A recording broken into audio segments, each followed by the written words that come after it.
সন্ধে হলেই কিছু না কিছু খেতে ইচ্ছে করে, আর মিষ্টি কোনো কিছু খেতে ইচ্ছে করে না, ঝাল ঝাল কিছু না কিছু খেতে ইচ্ছে করে। ঘরে তেমন কিছু ছিল না, মুরগির মাংস শেষ আর নুডলস আছে। নুডলস সবসময় খেতে ভালো লাগে, অন্য কিছু থাকলেও সেগুলো খেতে ভালো লাগে না। সন্ধ্যার দিকে একটু ভাজা পুরি খেতেই ভালো লাগে। অনেকদিন ধরে ভিডিওতে দেখতেছিলাম আলু সুন্দর করে কেটে তারপর ফ্রাই করে বানাবো করে বানানো হচ্ছিল, তাই ভাবলাম আজকে এই সুযোগে বানিয়ে ফেলি। সবার প্রথমে বেছে কয়েকটা আলু নিয়েছি, যে মাঝারো সাইজের আলুগুলো আছে সুন্দর সমান সমান, ওইগুলো কয়েকটা দেখে নিয়েছি। এগুলো হচ্ছে ক্ষেতের আলু, আমাদের ক্ষেতের না, আমাদের আশেপাশের যে দাদারা আছে তারা লাগিয়েছে, তাদের ক্ষেতের আলু কিনে রেখেছে, একবারে বস্তা কিনে রেখেছে পরে খাওয়ার জন্য। আর মুন্সিগঞ্জে তো এখন আলুর সিজন, আমরা তো মুন্সিগঞ্জের মানুষ, তাই আমাদের এখানে আলুর কোনো টান নাই, সবসময় আলু ঘরে থাকেই। যেহেতু এগুলো ক্ষেতের আলু, আলুগুলোর মধ্যে অনেক মাটি ছিল, তাই আলুগুলো ভালো মতো পরিষ্কার করে ধুয়ে নিচ্ছি। কয়েকবার ধুয়ে নিয়েছি, অনেক পরিমাণের মাটি বের হয়েছে। আলুগুলো ভালো মতো ধুয়ে নেওয়ার পর এখন একটা একটা করে আলু নিয়ে দুই পাশ দিয়ে সমান করে কেটে নিচ্ছি। তারপর দুইটা চপস্টিক দিয়ে দুই পাশে দিয়ে আলুটা মাঝখানে রেখে চপস্টিকের বরাবর সমান সমান করে আলুটা কেটে নিচ্ছি। আলুগুলো কাটার সময় আলুগুলো যদি নিচ পর্যন্ত কেটে যায় তাহলে সেই আলুগুলো দিয়ে আর বানানো যায় না, তাই আমি আস্তে আস্তে করে সাবধানে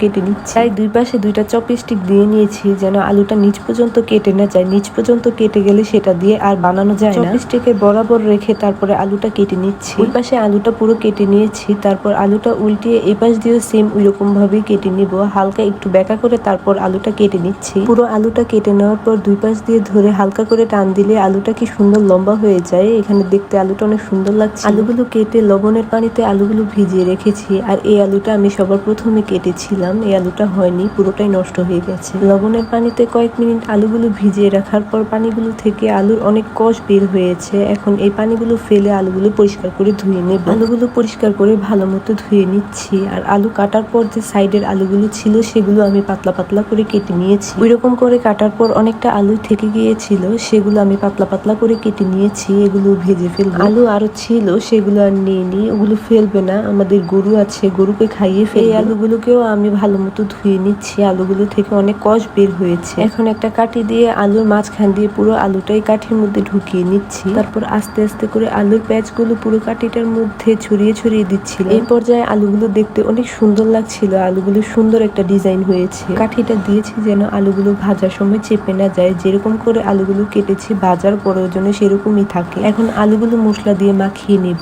পরিমাণ মতো লবণ দিয়েছি, একটা ম্যাজিক মশলার প্যাকেট পুরোটাই দিয়েছি, আর মরিচের গুঁড়া দিয়েছি, বেশি কোনো মশলা দিই। তারপর মশলার সাথে আলুগুলো ভালো মতো মেখে নিচ্ছি। আলুর ভেতরে ভেতরে মশলা ভালো মতো দিয়ে দিচ্ছি। চুলা জ্বালিয়ে ফ্রাই প্যানের মধ্যে তেল দিয়ে দিচ্ছি, ডুবো তেলে আলুগুলো ভাজতে হবে। তেল ভালো মতো গরম হয়ে যাওয়ার পর আলুগুলো দিয়ে দিচ্ছি। এই আলুগুলো ভাজতে ভাজতে এর আগে যে আলুগুলো পাতলা পাতলা করে কেটে রেখেছিলাম সেই আলুগুলো ধুয়ে একটা চালনি দিয়ে পানি ঝরতে দিয়েছিলাম। এখন সেগুলোর মধ্যেও মশলা মাখিয়ে নিব। ওইগুলোর মধ্যে যা যা মশলা দিয়েছিলাম সেম মশলাই এগুলোর মধ্যে দিয়ে মেখে নিব। অনেকক্ষণ সময় নিয়ে চুলার জাল মিডিয়াম রেখে উল্টিয়ে পাল্টিয়ে আলুগুলো আস্তে আস্তে করে ভেজে নেব।